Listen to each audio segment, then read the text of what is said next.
All right, everyone, welcome back into another props video. Going to be touching on the top prop bets in the NBA today, covering a little bit of NFL as well. Let's go on and get into it.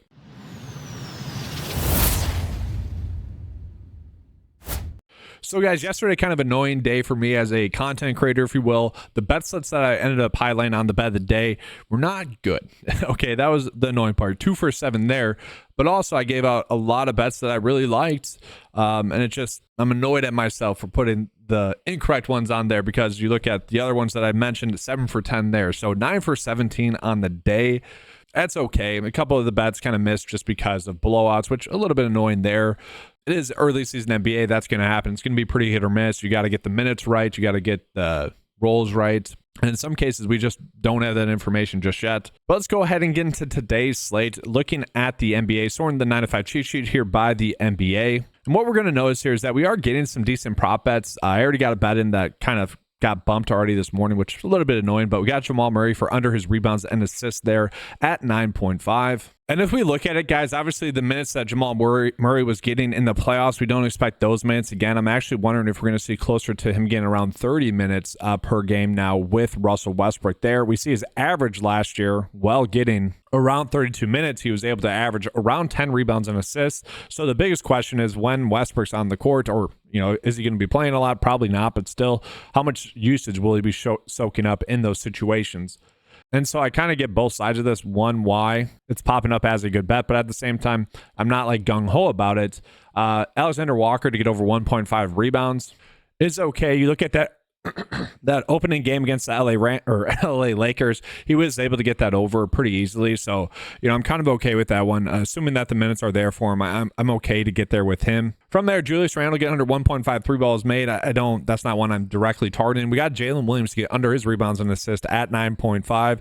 That seems to be the biggest edge today, is rebounds and assists in general. Jalen Williams, he is also in an interesting situation where he could be in for maybe a slightly reduced role, just in the sense that, one, everyone's healthy here for the Oklahoma City Thunder. Maybe Chet Holmgren takes another step there, but in terms of bigs, sure, they're a little bit thin there, but at the same time, now you have Alex Caruso there, you still have Dort there. Eventually, Hardenstein's going to, take some work away from him. But if you look at kind of his stats from last year, sure, he averaged around 9 per game. And so this does feel like one that's going to be tight, but at the same time, I'm kind of okay with running this one out. Nothing too big there in terms of an edge. The part I don't like about this slate is that there's no real injuries that are causing us to potentially gain some edges here, like with the Pelicans last night, where I'm like, all right, if Zion or DeJounte Murray sit, we know that Brandon Ingram and CJ McCollum's lines currently are just drastically too low, and those end up hitting. We don't really have that, so it's a lot of these close little edges that we are currently getting, and I don't know if we should directly be targeting those as a result. Like Dort, we don't know his role. Will he be playing 30 minutes per game? Will he be playing 20? To me, that's just a guessing game. I don't want to bet on bets that are going to be guesses. Let's see here. So this one's interesting here for Al Horford to get under 2.5 assists. Obviously, the Boston Celtics were making every single three, basically. It was insane in the opening night. But typically speaking, in the NBA, it's a balancing act. So you have, let's say, a team's really hot for one half. Typically speaking, they're not going to be hot for that next half. Well, they stayed hot pretty much for the full game, and so it wouldn't be surprising to see them kind of regress back to a norm in this game. 2.5 assists for the under then would be the good bet, but we see the projection data, he's only at 9. So a tighter board. I will be interested to see if we are getting any good fantasy score prop bets throughout the day. Yesterday, there was not that many big prop line differences between PrizePicks and Underdog in terms of the fantasy score. Slight ones here and there, but nothing that I felt like we really need to go in on. PJ Washington's points do seem to be a little bit low, but again, that's kind of based off of last year. It's a new year. I'm interested to see how many minutes and how well DeMar DeRozan plays. To me, his lines that we're getting are a little bit too low. Harrison Barnes, will he be playing a lot of minutes? There's a lot of situations where I'm paying attention to closely, because those are spots where I'll be jumping on if my suspicions are correct, like Washington being good again this year, DeMar DeRozan maybe playing a bigger role. Those are spots where I want to jump on, but right now doesn't feel like we need to be targeting those too much. So with that, I think we should be looking at some of these good NFL prop bets that we have, like Kobe Parkinson to get under his fantasy score. Tutu Atwell potentially to get under his fantasy score. I think it could be more of a Tyler Johnson game just with Cooper Kupp back. I felt like Tutu Atwell was more of a handcuff for Cooper Kupp. And so if we get that correct, I could see both of those hitting, and we can see those are two of the better prop bets on the board. I do want to call it Matthew Stafford for his under fantasy score is a better bet on Underdog than it is on PrizePicks, but that would correlate here with Tutu Atwell and Kobe Parkinson. Again, they're unders, so not terrible, but not exactly ones I want to go to my way to target. Already got enough of Aaron Judge yesterday.